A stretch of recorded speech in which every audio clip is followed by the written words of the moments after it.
Welcome back to another GTN Coaches Corner where we answer your questions. Remember, you can leave your own below this video or any of our videos. Use the hashtag GTN Coaches Corner. So, straight into our questions. This one from Large Uselessness.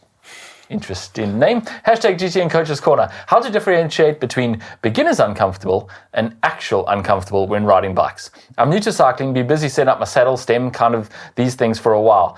Then somehow I realized that no matter how I adjust, I still feels uncomfortable, especially after a long break. This reminds me of when I was learning and teaching guitar. It's uncomfortable to use finger pressing on those hard steel strings at first. It's because of not getting used to it instead of a certain mechanical problem. I guess putting something hard and long under my arse is the same situation. Okay. Some of a sense of humour. I like the analogy around the guitar strings and the fingerless, like the finger pads obviously harden up over time. And with cycling, there is, I guess, a little bit of a similarity. I guess a simple test would be to ride regularly, 2, maybe 3 times a week for a few weeks, and hopefully things will improve. Now, initially, as you start out riding, yes, it can feel a bit uncomfortable and can take a little bit of getting used to, but if the pain is still there after a few weeks or that discomfort is still there, then maybe it's time to start addressing things. Yeah, and when you do adjust things, like your seat height or your forward back position of your seat or even the tilt of your saddle, make sure you do one thing at a time, because if you do all 3 of those things at the same time, you're not going to know which actually solved the problem. If it's worse or if it's better, you don't know which way to go back to, whether you need to take it up again or whatever it might be. So one thing at a time, then try it again for another week or so, and if the discomfort still is not better, change another thing. I know it's a long, slow process, but it's worth it in the end. Once you have found it, and you've got that ideal, comfortable position that you are comfortable in, get out that tape measure and measure that in every dimension that you can, how far it is from the wall, how far it is from the floor, how far it is from your bottom bracket, and make sure that the next time it gets adjusted or it slips or something happens, you change to a new saddle, you can get exactly the same position again and save yourself the hassle of starting again at square one. Actually, a bit of a tip, Park Tool have a little print-off sheet of a bike, a TT bike, that you can actually write all those measurements into, scan it, keep it on your computer, whatever you want to do, and then you've got it there ready for next time. And also make sure they're just small incremental changes as well, nothing drastic. Right, next question from Salapian 1981. I am planning to do my first Ironman next year, Ironman Wales, and have only done a sprint and Olympics so far. I've done a few 4 to 5 hour gravel rides now at a good pace, top 20%, pretty good going then. So feel good for my bike leg, but one question I have, I can't seem to find the answer to online, I'm not looking to get a fast time, just complete it. Should I use a tri-suit for it or change to bib shorts and jersey I'm using to wearing, then running gear for the run after that? A pretty simple answer to this one. It's completely up to you. Yeah. You absolutely are allowed to change in T1 into your bike gear, into your bib shorts, and then change into your run gear in T2. I would say, however, that a tri-suit is basically free speed or free time. I mean, it's not free. It costs a fair amount of money for a good one, but it is free time. It might seem fairly simple in training to pull on your bib shorts and your cycle jersey. When you're wet from the swim, it's not going to be nearly as simple. And similarly in T2, changing from your cycle gear into your run gear is not going to be nearly as quick. And while it won't really affect if you're not worried about your time and you will make it to the finish line, it's not going to get you to the point where you're at the point of cutoff. However, it is just free time. And also on race morning, you're not having to worry about all these bags full of, oh, I need my kit for that, I need my kit for... You just wear it. Yeah. That's it, from the off. So yeah, it's up to you, but you can just wear your bib shorts, but we would suggest get a decent triathlon tri-suit and you'll be actually quite comfortable in that. Yeah, nice one. All right, next question from Viral8. I have a question regarding zone definition using heart rate reserve method. As my resting heart rate decreases, my heart rate zones shift down. But as a result, I need to slow down compared to what I'm used to. A decreasing resting heart rate may be a sign of improving fitness, but it feels like it is not reflecting in my training. Is it meant to work like this? Do I really need to go slower, or should I set my resting heart rate manually instead of letting the watch update zones automatically over time? Whoa. Okay, well, this is the Carvonen method or the heart rate reserve method, where you take your maximum heart rate, you subtract your resting heart rate, and then you add back in, you calculate your zones. It definitely you should not be going slower to stay in your zone. If anything, you should be running faster for the same heart rate as you get fitter. So I did a few back of the napkin calculations to see what was happening here.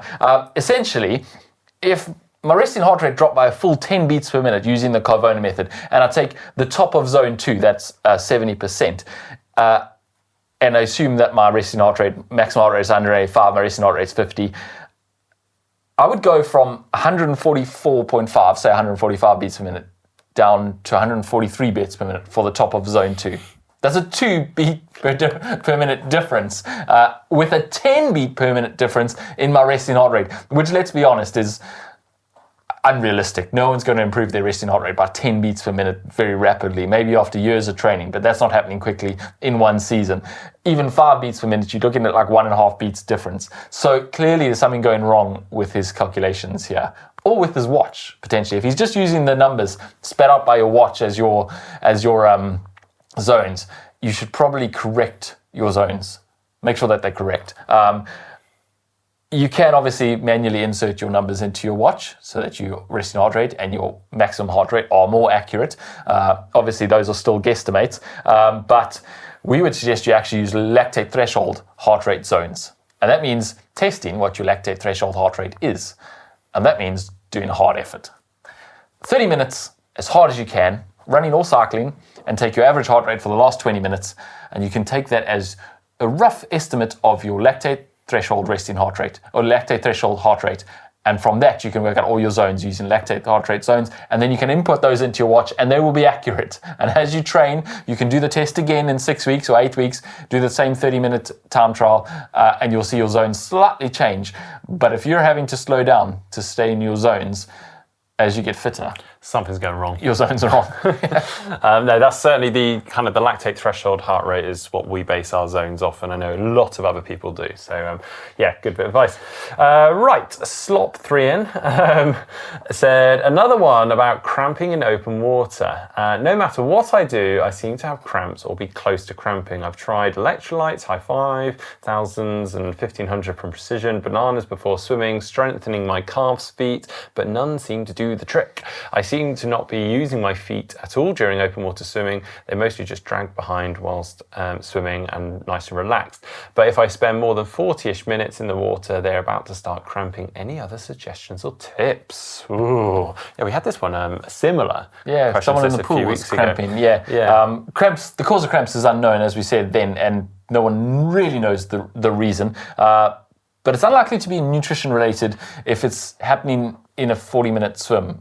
You're not going to drain your electrolytes that badly, or even your hydration that badly in 40 minutes. And it's also unlikely to be you working too hard with your feet, because let's be honest, you're not working your feet that hard. Yeah. So there's another explanation. I mean, one of the reasons could be a lack of blood flow, as you aren't, as you say, not using your legs as much. They're sort of dragging along behind you. Could also be your wetsuit sort of constricting the legs a little bit. Again, sort of limiting that blood flow through to the legs. Now, I actually used to get a lot of cramping in my feet during swims, but for me, it would happen literally from the off. And I highlighted, for me, it was where I was developing as an athlete, sort of going for runs, which I never used to do as a swimmer before.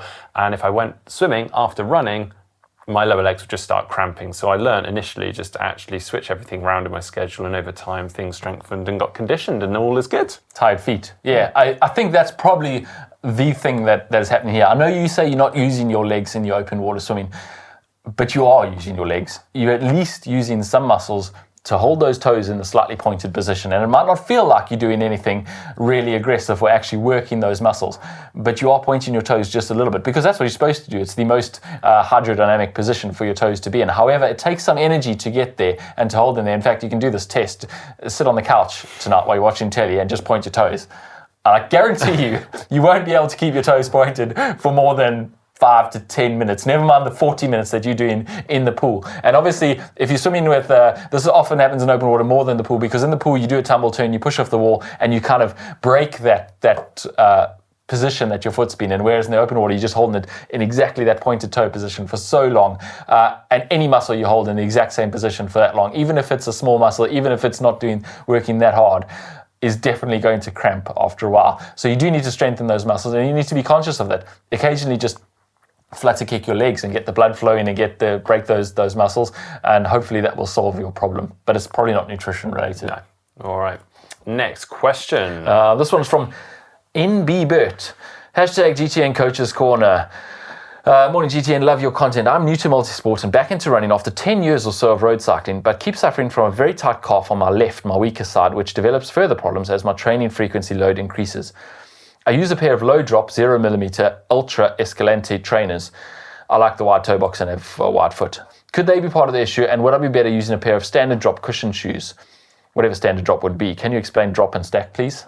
We'll get to that in a minute. As a former rugby player, my left leg is a little bit knackered with a broken foot, ankle operations, knee operations, and other past injuries, all on the same side. Wow, to contend with. So I am presuming some stretching, strengthening exercises and good warm-ups would help too. My first sprint triathlon is in 2 months. Thanks, GTN. Okay, firstly, drop on your shoes. Drop is how far above your toe your heel is. So the difference between the heel and the forefoot is your drop. And ultra shoes, which are 0, mean they're exactly the same height above the ground. So this might be 30mm and that might be 30mm. With this shoe, 30mm at the back, 24 in the front, that's a 6mm drop. Most shoes are 6 to 8mm. Some more aggressive ones will have 10mm drop. And then the ultras, like you've got, would have 0 drop. Definitely, this is the first place you should start looking if you've got a tight calf. Now, I can understand why a lot of people do go for brands like Ultra with the 0 drop, because it sort of feels like the purest and almost like you are trying to go in the most natural state, whereas going for a shoe of the drop feels like, well, it's an easy route and you're just masking some issues potentially. But actually, it's pretty common. Yeah, you're giving yourself a challenge you really don't need to give yourself by adapting to 0 drop shoes, especially if you have tight calves or sore calves. Use the technology that's there, and a shoe with a drop 6 to 8mm is definitely going to help your calves and your ankles be a little bit more comfortable. Because if you think about just the basic mechanics of it, every time your foot lands, your heel of your foot, your calf, is having to lengthen and go through a far greater range of motion, which is why you're feeling more load and strain through your calves. Yeah, so give your calves a little bit of a break. It's not cheating, and it's not giving up and going for a crutch, as it were. You won't create problems down the line. You will just adapt to the new running style, hopefully without tight calves. And then also you mentioned about this knackered left leg from obviously your years of sort of rugby and various things. Definitely work on your range of motion. Also, it could be kind of an imbalance where you are maybe trying to compensate for weakness elsewhere in the body. So make sure you train that, but make sure you train both sides equally. You don't want to overcompensate by only training that left leg, and then you create more problems on the other side. So make sure you're on a decent strength training program if you are going to go that route. Alrighty, final question, swim-related one as well from Fernando Dew. During my swim training, I find my left arm muscle is significantly weaker than the right arm. I also breathe only to my right. What is the best approach to train my left arm to reduce the imbalance strength of arms? Another person with an imbalance. Don't worry, we all have imbalances. Yeah, I mean, the simple answer to this is to start breathing to both sides. If you think about it, if you are currently only breathing to your right side, so when you breathe, to your right side, so that would actually the right mark. Yeah. Actually, I was going to say, because often what happens is people feel stronger with the arm that they are laying on when they breathe, because they're pushing down the water. So actually he is putting weight down on that left arm as he breathes to the right, which is actually uncommon. I would normally say it's the other way around. You would actually feel stronger on your left because you're putting the weight down on it. I think that's probably what's happening is he's cruising out on the left and he's dropping all the water. He's pulling his elbow down first. This left arm is not working very much because it's spilling all the water. His right arm comes around and he's catching all that water. Yeah. His right arm works really well, and then his right arm gets stronger. This is the problem with swimming, is that imbalances tend to perpetuate and get worse because your right arm is then doing more work, so it gets a more training effect. It gets stronger, and the next time it does more work again, so it gets stronger. Wow. And again, you spill even more water with your left arm because that gets sore and tired quicker, and so you just perpetuate this. I would suggest that first, obviously, make sure you look at your stroke and make sure that you are catching with both arms, you're not spilling water, dropping that elbow, and also maybe do some dry land training. So get some elastic bands where you can actually get that feel and get them balanced, get that catch, and make them both equally strong so that when you get in the water, you're not starting with an imbalanced position, because if you start with an imbalanced position and then you swim for an hour, you can just imagine how much you've trained that right arm that's stronger and how much your left arm is falling even further behind. Yeah, definitely. No, you're definitely right about it's probably this dropped elbow at that initial point of the stroke. And I probably also hazard a guess that when you then try to breathe, you're probably having to breathe up at the sky because your head's dropping down rather than having that pressure down in the water. So lots to work on, but yeah, very common. Work on that imbalance, and breathe to the other side. You don't have to do this alternating. This is a big mistake. We say people breathe to the other side and they go, oh, I must breathe left and then I must breathe right and then I must breathe left. You don't have to do that. You can do a whole length, just breathe into the left, and then a whole length, just breathe into the right. And you're still balanced at the end of that. So work on that. Work on doing a few lengths, breathe into the left. It'll feel really awkward to begin with, just warning you, but it does work to balance out your stroke. Yeah, nice one. Well, thanks ever so much for all the questions. Please keep them coming using the hashtag GTN Coaches Corner. See you next time.